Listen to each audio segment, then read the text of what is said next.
Are you struggling to master kidney function tests for your ASCP exam? You're in the right place. Today, we're breaking down the 4 must-know tests: creatinine, urea, uric acid, and cystatin C, covering their biochemistry, analytical methods, and clinical importance. This is your all-in-one guide to ace this topic. And if you want more top-tier ASCP prep every week, hit that subscribe button. Let's dive in. Biochemistry and physiology of creatinine. 1. Creatine synthesis. Creatine is synthesized in the kidneys, liver, and pancreas through 2 key steps. Step 1. Transamidation of arginine and glycine forms guanidinoacetic acid. Step 2. Guanidinoacetic acid is methylated using S-adenosylmethionine.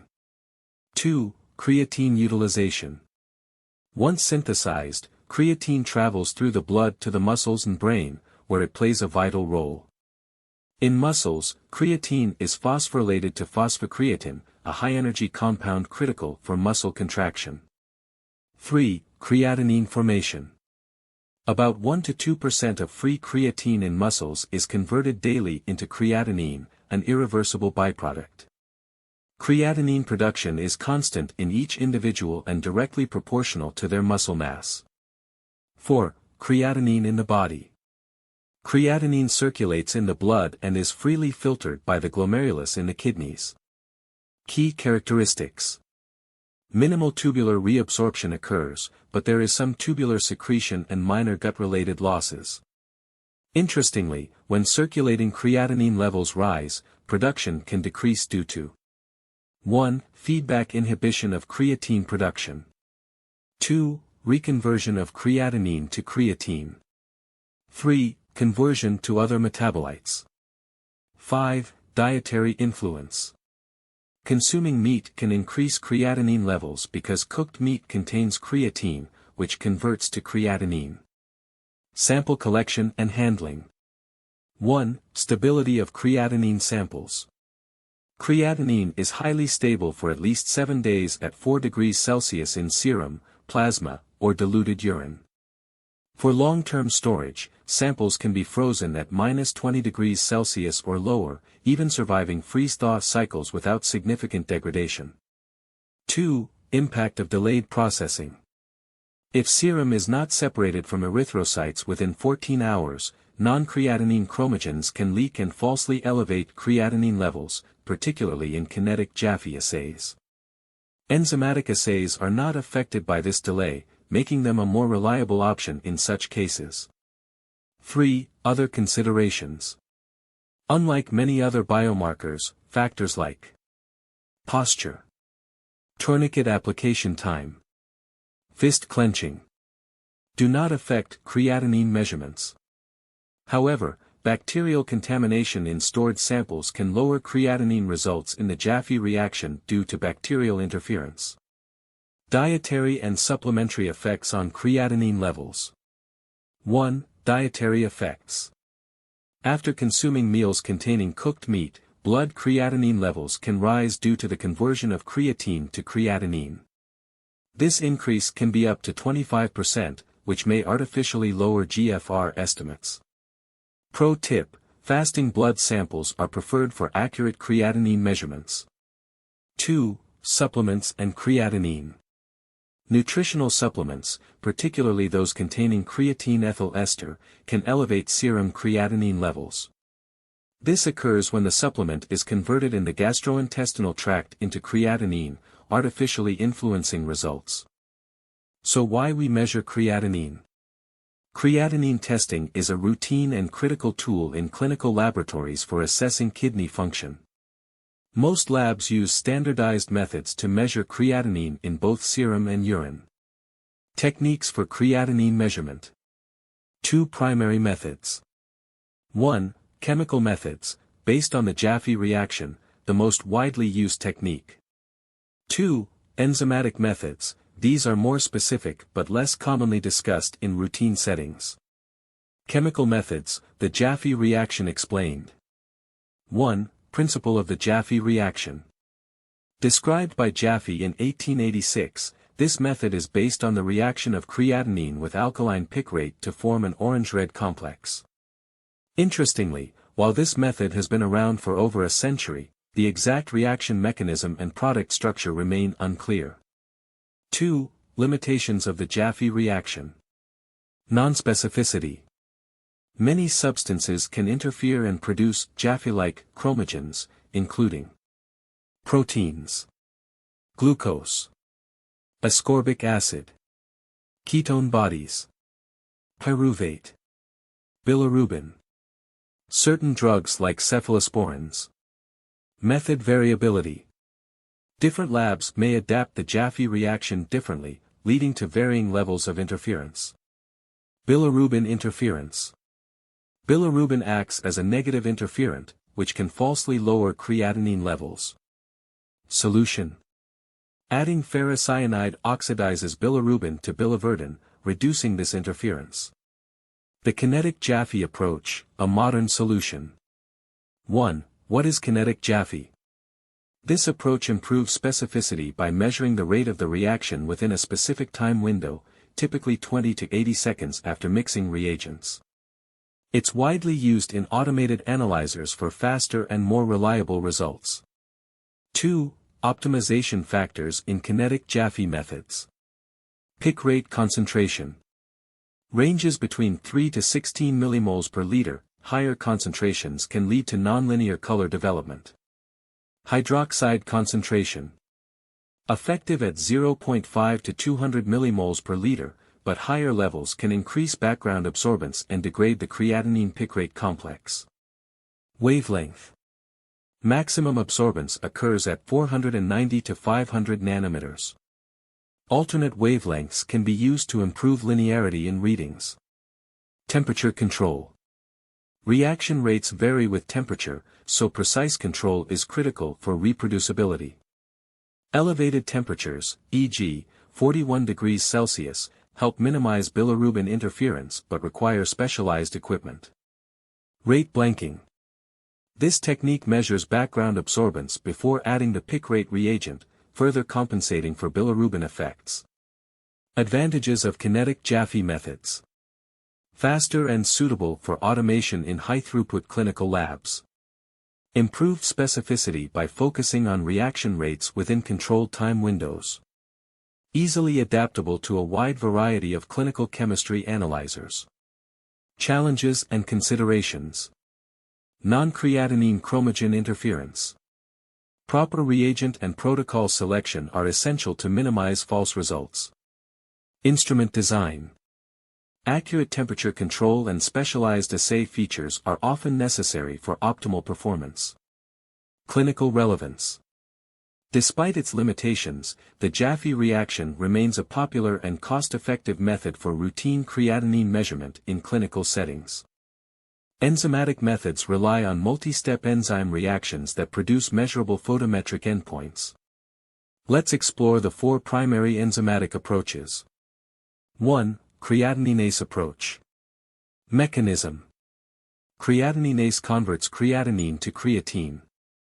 Creatine undergoes additional enzyme reactions involving creatine kinase, pyruvate kinase, and lactate dehydrogenase. The process monitors a decrease in absorbance at 340 nanometers. Challenges. Poor reaction kinetics lead to long incubation times, up to 30 minutes. Kinetic versions improve speed but sacrifice sensitivity. This method is costly and lacks precision, limiting its popularity. 2. Combined creatininase and creatinase approach. Mechanism. Creatinase converts creatine to sarcosine and urea. Sarcosine is oxidized by sarcosine oxidase, producing hydrogen peroxide, which can be measured photometrically. Bilirubin and ascorbic acid interference can be reduced with bilirubin oxidase or ascorbate oxidase. Features. Pre-incubation with creatininase eliminates any endogenous creatine or urea, ensuring accurate readings. This method is widely used in point-of-care devices, with detection systems like polarographic or NADH-based techniques. 3. Creatinine deaminase approach. Mechanism. Creatinine deaminase converts creatinine to N-methylhydantoin and ammonia. Ammonia is detected using methods like 1. Glutamate dehydrogenase. 2. Berthelot reaction. 3. N-methylhydantoin amidohydrolase. Applications. This method is adapted for compact, point-of-care devices, making it practical for clinical use.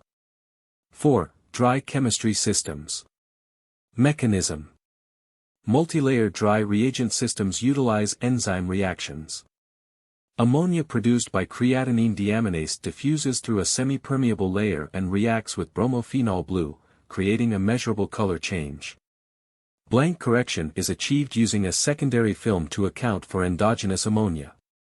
Variants. Single-slide systems combine creatinase reactions for improved performance. Non-enzymatic dry chemistry systems using compounds like 3,5-dinitrobenzoic acid are also available. Challenges.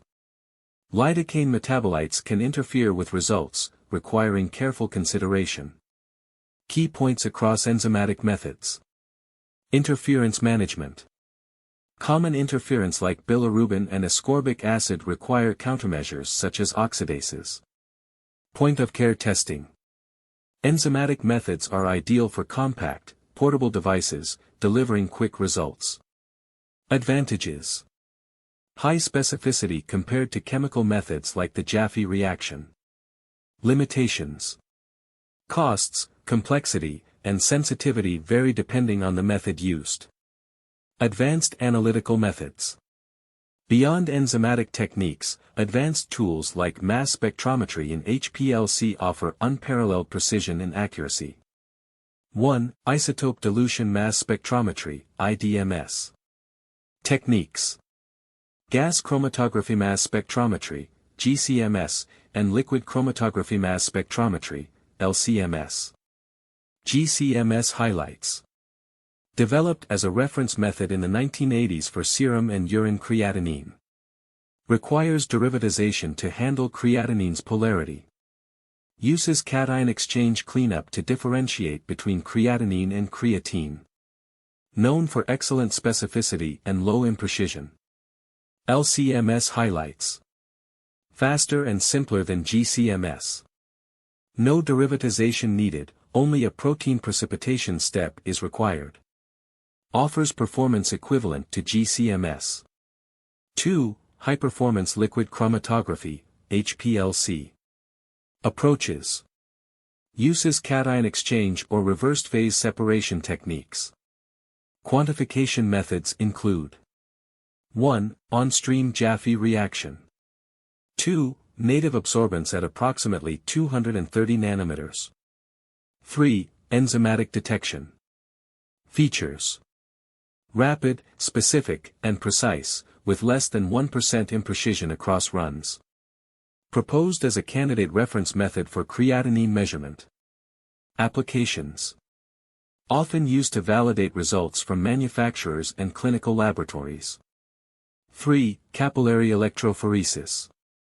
Applications. Measures creatinine in serum using diode array detection. For urinary creatinine, it employs high-performance capillary electrophoresis or mid-infrared methods. Advantages. High sensitivity and specificity. Reagent-free methods like mid-infrared detection offer innovative and eco-friendly alternatives for urinary creatinine measurement. Variability in methods, Jaffe versus enzymatic methods. Jaffe reaction. The Jaffe method is widely used worldwide due to its low cost. However, it often overestimates creatinine by up to 20% due to interference from non-creatinine chromogens like glucose, proteins, and ketones. International standardization efforts in 2009 helped reduce this bias by minimizing the use of traditional, uncompensated, Jaffe assays. Enzymatic methods. Enzymatic assays offer greater precision and are common in dry chemistry systems and point-of-care devices. Despite their accuracy, they are more expensive and still susceptible to interferences, especially from bilirubin, glucose, and ketones. These methods are particularly recommended for pediatric and pregnancy samples, where creatinine levels are lower and precision is critical. Calibration and bias issues. Calibration inconsistencies between laboratories arise when non-creatinine chromogen concentrations in calibrators differ from those in patient samples. Fortunately, international standardization has improved calibration, reducing overall bias. Interferences in creatinine measurement. Both Jaffe and enzymatic methods face interferences from substances like bilirubin, glucose, and ketones.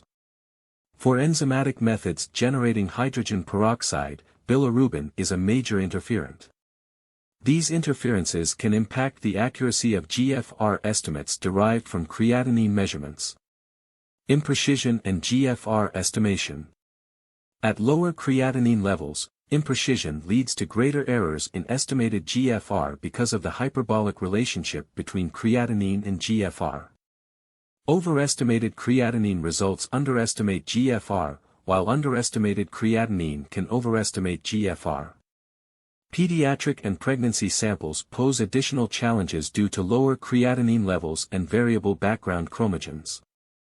Standardization efforts, ensuring reliable measurements. The need for reliable CKD diagnosis drove the development of standardized reference materials and equations. The NKDEP laboratory working group partnered with manufacturers to achieve traceability to IDMS, isotope dilution mass spectrometry, by 2009. Significant investments were made to meet regulatory and scientific standards. Adoption of methods across laboratories. Despite standardization, laboratory practices still vary. United Kingdom, 2014. 61% used compensated kinetic Jaffe assays. 35% used enzymatic methods. United States, 2015. 58% used Jaffe methods. 30% used enzymatic assays. While enzymatic methods offer better precision and accuracy, their adoption remains limited due to cost. Wider use could significantly improve interlaboratory agreement. Traceability of serum creatinine measurement. 1. Standardized reference materials. The National Institute of Standards and Technology, NIST, developed SRM 967, a reference material with known creatinine concentrations.